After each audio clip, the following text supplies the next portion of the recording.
Tu cherchais quelque chose. Pourquoi tu as ce regard craintif? Rien chérie, je veux aller me reposer. Allons directement à la morgue voir tes enfants. Je ne pourrai plus y aller.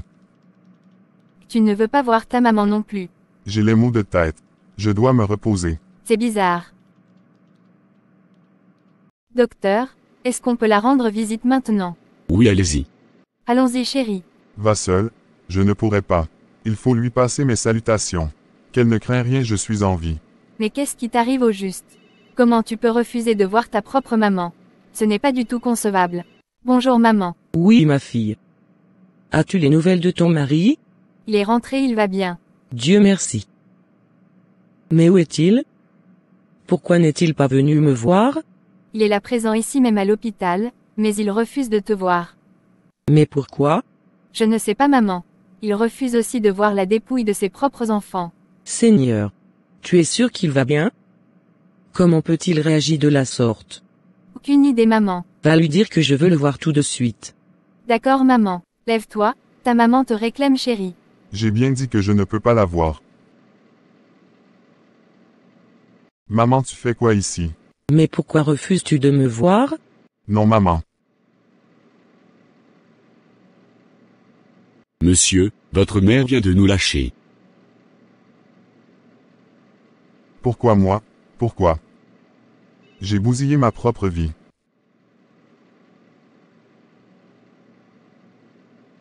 J'ai 2 enfants adorables qui sont à l'école.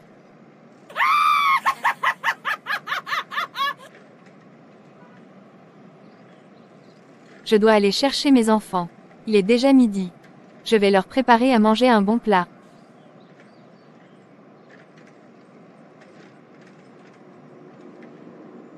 Mes enfants sont là.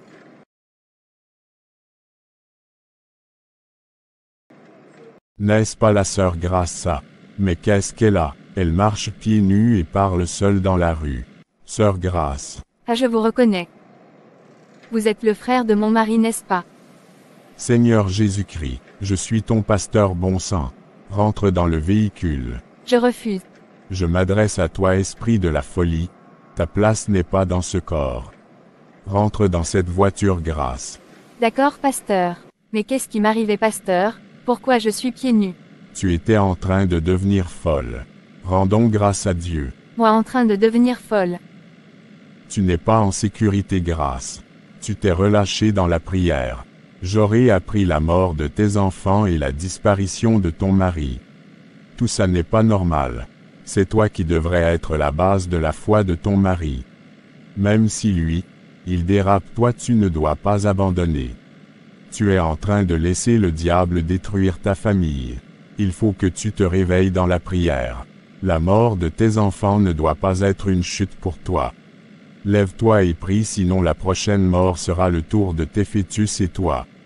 Mes fœtus. Oui, tu es enceinte de jumeaux. Tu retrouveras ce que tu as perdu, mais si tu te relâches, cette fois-ci, ce sera fatal pour toi. Tu as un vrai combat spirituel à mener parce que ton mari s'est mis une corde au cou. C'est lui qui draine le malheur dans ta vie. Mon Dieu, c'est quoi ce rêve bizarre? Mon mari serait à la base de mes malheurs. Comment est-ce possible? Saint-Esprit, éclaire-moi, toi Seigneur, devant toi tout se révèle. Il n'aura plus d'obscurité pour moi car ta parole me dit que tu es la lumière du monde et que celui qui te suit ne marchera pas dans les ténèbres, mais il aura la lumière de la vie. Où vas-tu ce matin? Je dois participer à une réunion très importante avec Colin. Le corps de tes enfants et de ta maman sont déposés et toi tu as ma joie d'aller t'éclater entre amis. Qui t'a dit que je vais pour une fête? Écoute Jean, je ne vis plus dans l'obscurité. Je sais que tu vas pour fêter et rassure-toi, je saurai tout ce qui se passe désormais. Arrête de me surveiller et concentre-toi surtout sur le malheur qui nous arrive. Le malheur que tu nous as causé, tu veux dire. Bonne fête à toi et à tes amis. Mon fils milliardaire est là. J'ai perdu tous mes êtres chers. À quoi me sert la vie? T'inquiète, ça va te passer. On avait tous pris par là. Je n'ai même pas encore reçu $1 de mon argent. Tu es juste très pressé. Si vous le dites, pourquoi Colin n'est-il pas venu? Il m'avait dit qu'il a un empêchement. Ok. N'oublie pas de faire exactement tout ce que notre Dieu te dira. D'accord. Pourquoi tu fais cette tête? Réjouis-toi et prépare-toi à bien profiter de ton argent.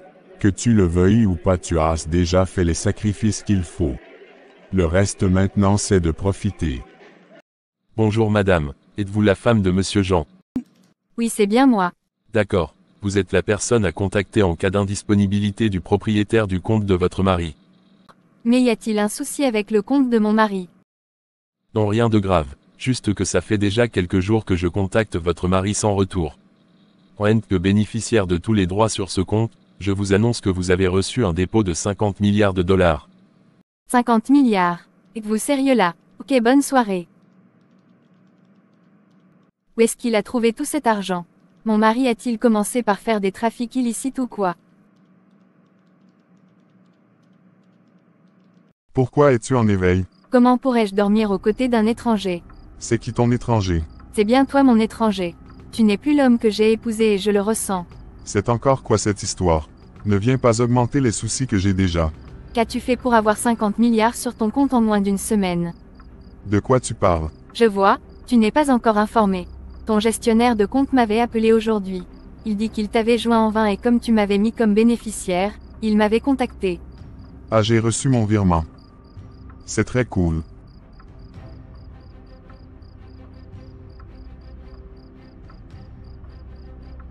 Nous sommes riches maintenant, chérie.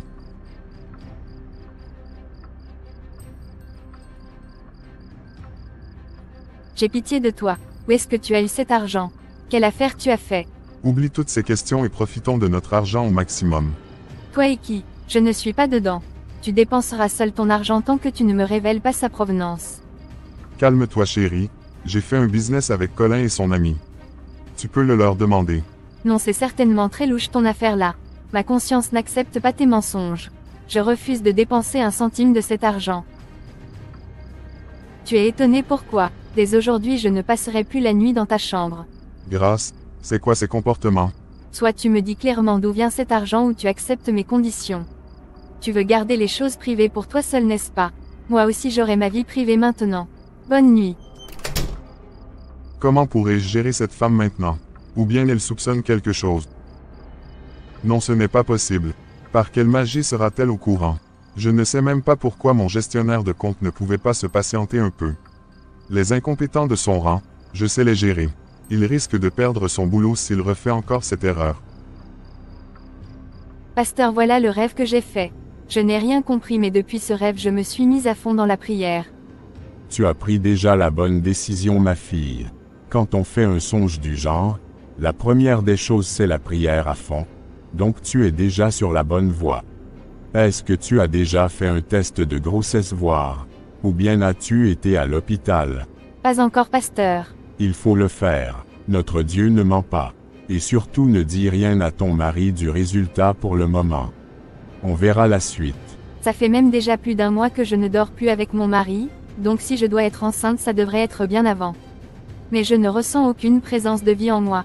Va faire le test. D'accord. À partir d'aujourd'hui même, il faut que tu te mettes en jeûne régulièrement. Il est dit dans ton rêve que tu dois mener un combat, et sache qu'il y a des combats qu'on ne gagne que par les jeûnes de prière.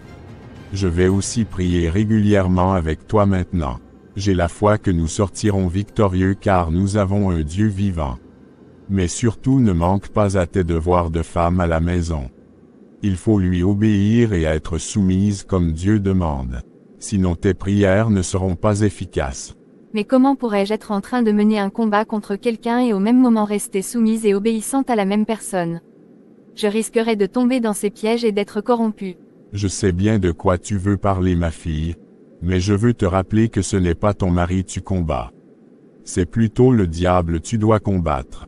Le premier échec qu'un chrétien peut avoir en combattant le diable, c'est de désobéir à Dieu, ou de vivre dans le péché. Si tu veux combattre le diable de ta maison en te révoltant et en désobéissant à ton mari, tu ne feras que donner la force au diable de te malmener. Fais ce que la parole de Dieu te dit de faire en tant que femme chrétienne au foyer, et concentre-toi sur ta prière. N'oublie pas que toi et ton mari vous êtes un et que ton corps lui appartient, et le sien aussi t'appartient. Quitte ta chambre et va le rejoindre dans la chambre conjugale. Il faut gérer comme tu en avais l'habitude. Le diable cherche des failles pour condamner et ne les lui donne pas. Je comprends mieux, pasteur.